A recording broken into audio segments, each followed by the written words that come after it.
polisi tidak boleh memihak Prabowo, polisi tidak boleh memihak Ganjar, polisi tidak boleh memihak Anies. Itu masalahnya, tidak boleh berpihak gitu.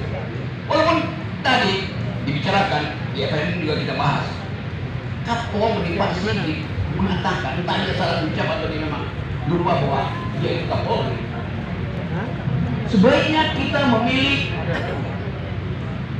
calon presiden, pemimpin untuk melanjutkan pemimpin sebelumnya. Ini teman-teman mungkin tidak ada diskusi pendek di sini, tetapi yang lebih penting adalah semangat untuk melawan itu tetap kita kobarkan. Karena saat yang paling menentukan nanti adalah di kotak suara. Anda harus perhatikan gerak tangan KPPS. Apa dia kasih 5 surat? Apa dia cuma kasih 4? Anda harus jaga TPS itu pada akhirnya. Hanya itu untuk menang. Jaga TPS itu 24 jam. Jangan Anda karena lapar pergi ke warteg Anda tinggalin, itu hilang suara 200. Anda boleh balik ke toilet, hilang suara 500. Bayangkan kalau 100 TPS disikat, itu udah 50.000 suara hilang. Jadi pastikan Anda bawa pisang goreng, nongkrong di situ main gapret, pandang terus wajah KPPS. Itu cuma itu jalannya. Tidak ada cara lain. Begitu Anda lalai, selesai. Tidak ada gunanya Anda terus di situ kalau Anda tidak jaga TPS.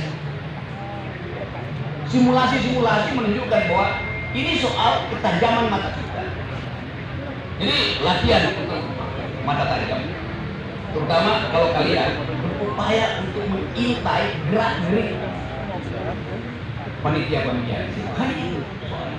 Setelah dari situ pergi kecamatan, hilang saudara. Itu ada urusan komputer. Anda nggak bisa akses lagi komputer itu. Jadi kecurangan dimulai sejak surat suara dibagikan. Mata Anda harus jadi mata elang. Saya pastikan bahwa kalau itu kita lakukan, kita merasa lega. Kalaupun Anies kalah, iya karena memang jujur.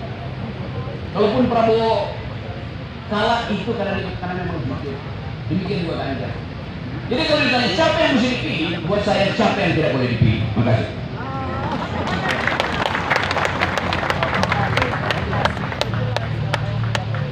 Berbicara ya, saya minta supaya lebih proporsional, ada bapak-bapak, ada ibu-ibu, ada adik-adik mahasiswa, ada Gen Z kalau bisa. Ini kita ingin supaya dapat seperti apa sih gambaran para relawan Anies ini. Siapa yang mau mulai duluan? Bapak. Nah ini cukup senior ini ya di sini. Nanti maju terus yang sekarang Dian nanti dulu. Ini udah pria ini mama mana ada ya? Coba kita kan. Sana ada? Dari sini ada nggak? Kalau enggak saya kasih bawa bapak lagi nanti. Ya, oh itu ada mama di sana ya. Nanti maju ya Bu supaya dengar ya. Yang mahasiswa ada? Mana? Waduh. Ada mahasiswa? Di belakang sekali. Mana mahasiswanya? Belakang pertama. Oke, 3 orang dulu. Bapak di sini nanti kenalkan namanya biar ibu sama tadi maju aja Bu, dan tadi mahasiswa dari belakang ya. Silakan Pak. Ya, maju di sini Pak. Biar ibu yang mau berikutnya langsung maju Bu, biar nama ya. Oh langsung naik ke atas. Boleh ya, silakan. Oh, apa? Assalamualaikum warahmatullahi wabarakatuh. Selamat malam, Bang Rocky, Pak Sajuju, Pak Asal Subono. Saya mau nanyakan khusus. Nama saya Damai Hadi Lubis, ex Ketua Divisi Hukum PA 212. Kebetulan saya juga udah dapat ilmu dari Bang Rocky di PN Surakarta mengenai background dan pilih. Saya juga sempat bertanya karena beliau adalah ahli pada saat itu. Ada persidangan Bambang Tri yang menuduh Jokowi ijazah palsu. Selanjutnya dengan Pak Said itu juga saya kebetulan pernah jadi anggota tim hukumnya waktu dilaporkan oleh Luhut Binsar Panjaitan, tapi Luhut tidak bisa dilaporkan. Mohon izin panitia, saya bertanya hanya untuk kepada Pak Said dulu, dan bukan bidang hukum, tapi bidang yang memang betul-betul ahlinya, bukan bidang filsafat yang Bang Rocky guru saya, yaitu mengenai anggaran KPU. Kemarin termasuk saya nulis di artikel beberapa media masuk tentang nyoblos lebih dulu di Taipei. Alasan Jokowi adalah karena tahun baru takut liburnya lama, makanya surat sampai duluan. Permasalahannya kenapa surat sampai? Ini motif. Kenapa surat sampai dicoblos duluan? Padahal pemilu itu 14 Februari 2024. Yang saya mau tanyakan kepada Pak Saiful dulu, yang memang ahlinya adalah apakah KPU tidak punya anggaran atau bersama dengan Bawaslu, Gakumdu untuk menginvestigasi ke Taipei? Apakah nggak punya dana untuk itu? Nggak cukup atau gimana? Terima kasih. Wassalamualaikum warahmatullahi wabarakatuh. Langsung ibu-ibu. Yang mahasiswa tadi mana? Yang di belakang, silakan. Mahasiswa kedaluarsa ada sih. Hah? Mahasiswa kedaluarsa ada. Maju. Assalamualaikum warahmatullahi wabarakatuh. Nama saya Desi, saya relawan Anies dari emak-emak. Kita door to door buat menangin Anies. Cuman dari beda partai ya, tapi kita Anies, insya Allah. Ini saya mau nanya, kenapa sih Jokowi menurut Bapak ya, gitu? Maksudnya biar saya bisa jelasin sama orang-orang yang masih kekeh kalau Jokowi itu punya kinerja yang bagus, tapi secara emak-emak. Karena kepala Bapak terlalu tinggi buat emak-emak. Banyak ini yang merasa Jokowi itu benar, terus ntar anaknya juga bisa lebih benar gitu kan. Sedangkan saya pengen mama itu kebuka pikirannya dengan bahasa mama yang bisa saya sampaikan kepada mama juga gitu. Karena kami insya Allah door to door bela Anies, pagi, malam, siang kita bela Anies lewat TV gitu. Makasih ya Pak. Ini agak salah pertanyaan ini. Yang ditanya bahasa mama atau ditanya bapak-bapak. Apalagi Bung Rocky belum ada maknya. Oke, satu lagi tadi di belakang. Oh, bukan mahasiswa ya? Kedaluarsa. Silakan mahasiswa tahun berapa itu? Tahun 80-an ya? Silakan maju dulu.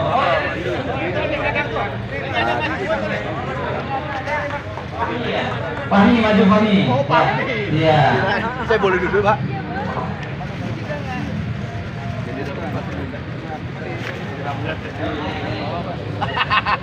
Mahasiswa kedaluarsa. Saya mungkin mewakili mahasiswa ya, ingin bertanya izin ya, bertanya aja. Dari kami mahasiswa mungkin keresahannya ini ya, kami ini kan apa ya, sangat banget main TikTok, Instagram gitu. Dari yang kami lihat gitu kan, banyak jaringan-jaringan opini gitu, banyak banyak hal-hal yang bikin kami ini sebagai Gen Z ini merasa bingung siapa yang harus kami pilih karena dengan berita-berita hoax dan sebagainya gitu. Nah mungkin pertanyaannya apa gitu langkah yang bisa kami dapat agar kami ini bisa percaya gitu dengan siapa yang harus kami pilih. Berikutnya tuh Pak Anies. Kalau untuk milih Pak Anies jangan Tiga orang aja dulu ya, 3 orang menanya dulu ya. Yuk, ini kebanyakan timnas yang harus jawab. Pak Luis, saya justru lebih bagus Bawaslu atau ini nggak usah ditanya. Kalau ke sana dia pasti hanya bikin pembenaran bahwa itu memang pos tutup. Karena kita nggak tahu pasti jawabannya itu. Presiden udah ngomong begitu. Bayang Presiden Joko Widodo itu. Jadi jubirnya KPU sekarang, honornya pasti tambah itu. Kemarin jadi jubir 02 gitu kan. Pada saat debat, mohon diubah debat itu. Jokowi ini memang super betul, semua dikerjain kecuali pekerjaannya. Nah, yang tadi ibu-ibu sederhana sebenarnya. Ya, saya kasih gambaran aja Bu ya. Bansos yang dibagikan dari uang rakyat itu sekitar 400 triliun per tahun. Uang rakyat itu dipakai untuk menyogok rakyat dari uang rakyat. Tapi korupsi yang terjadi itu bisa 3 kali lipat. Untuk bayar utang saja dengan cicilan sekarang 1.100 triliun. Terus rakyat disogok dengan bansos 400 triliun. Itu pun dikorupsi. Jadi dengan uang rakyat dikorupsi pula, dibagi-bagi ke rakyat untuk nyogok suara rakyat. Nah, terus kalau tanya ibu-ibu, tanya aja, sejak Jokowi tarif listrik naik berapa sih? BBM naik berapa? Beras naik berapa? Terus biaya sekolah naik berapa?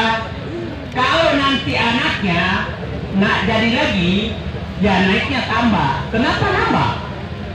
Saya kasih bayangan kepada ibu, kenapa rezim ini harus diakhiri.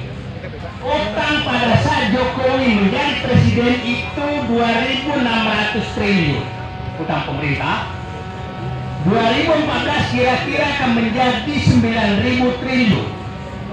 Kalau ditambah dengan utang BUMN menjadi 18.000 triliun. Kalau ditambah utang yang tidak tercatat, pembayaran yang ditunggak menjadi 22.000 triliun. Itu rezim Jokowi buat. Sekarang kita semua ini kalau digabungkan utang tadi itu, semua penduduk Indonesia per orang sekarang 75 juta utangnya per orang. Terus mau diteruskan? Nah, kenapa listrik naik? Kenapa BBM naik? Kenapa semua naik? Karena kita sudah harus membayar utang 1.100 triliun per tahun. Pada saat Joko Widodo jadi dulu, itu pembayaran utang SBY itu 150 triliun per tahun. Sekarang 1.200, 1.100 triliun. Terus ini nggak pernah mau disadari. Selalu ibu menyatakan, kapan saya dulu bayar utang? Kenapa persoalan utang? Itu kan selalu. Dia tidak tahu, setiap saya keluar saya bayar utang. Berhenti bayar di beli BBM karena naik, itu kan ada pajak 10%. Saya bayar. Saya masuk tol, maka saya bayar lagi itu utang. Beli saya minuman di jalan, ada lagi utang saya bayar itu. Setiap langkah saya, setiap detik adalah membayar utang. Karena semua dipajak. Nah, itu yang terjadi. Nah, izin saya menjelaskan sedikit. Kenapa dompet kita kosong semua? Yang miskin, yang kaya. Rezim Jokowi mengambil utang dari dalam negeri itu mendekati 1.000 triliun setahun. 1.000 triliun itu dikasih bunga dengan 6%. Namanya SUD. Kita yang punya uang nabung di bank, bunga 2% deposito kalau 1 miliar. Kalau di bawah 1%. Terus orang kaya beli SUD dengan bunga 6%.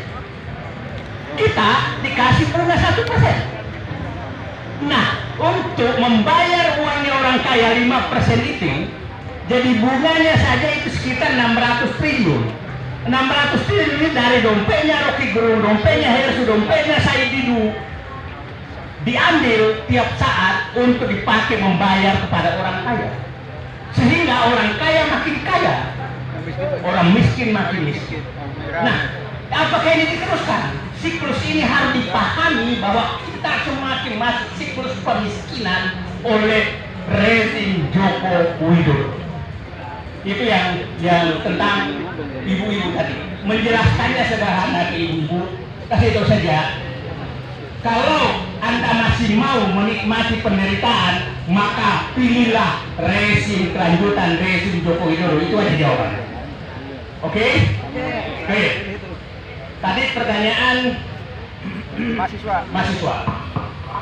Saya tidak menyatakan Karena saya di otak saya memang negeri ini hanya bisa selamat kalau rezim Joko Widodo dihentikan. Jadi jawaban saya, jangan pilih kelanjutan rezim Joko Widodo. Itu saja. Terima kasih. Sangat clear. Apa namanya? Kalau angka-angka, insya Allah saya hafal. Insya Allah saya hafal dan saya bisa berdebat dengan mereka dan kerusakan apa saja yang sudah dibikin oleh mereka. Terima kasih.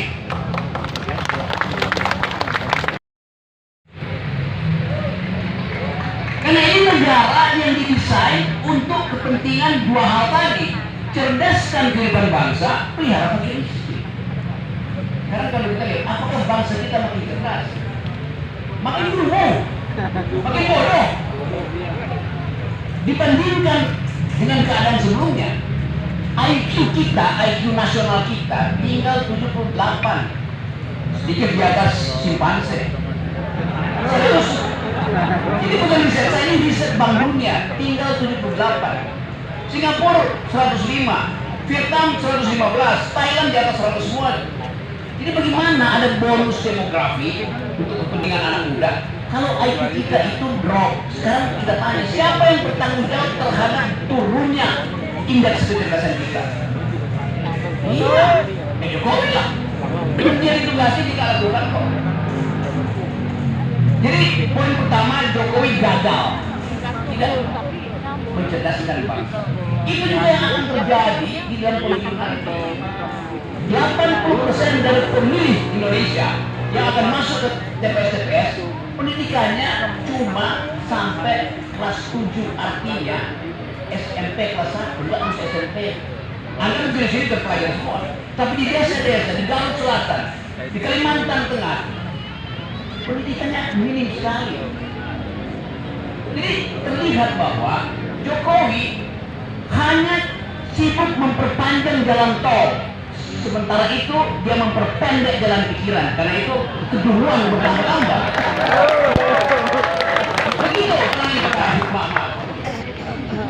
Kalau mak-maknya punya bayi, begitu bayinya lahir, bayi itu sudah dibebani tadi 75 juta utang Jokowi. Ada bayi itu nggak ada salahnya, kenapa dia mesti bayar utang tuh? Karena Jokowi bikin jalan tol dan berutang dan mesti dibayar si bayi yang masih ada di dalam kandungan mak-mak. Jokowi bikin kereta cepat dan mesti dibayar oleh anak cucumu. Karena aku belum punya anak cucu. Jadi itu namanya curangnya di situ, bengisnya begitu presiden itu. Nah itu yang menerangkan kenapa kita perlu perubahan. Dasarnya cuma itu. Mereka yang akan memilih nanti yang pendidikannya tidak lulus SMP itu mayoritas mereka yang akan menunggu BLT. Padahal BLT itu datang dari tetangganya dikasih ke dia.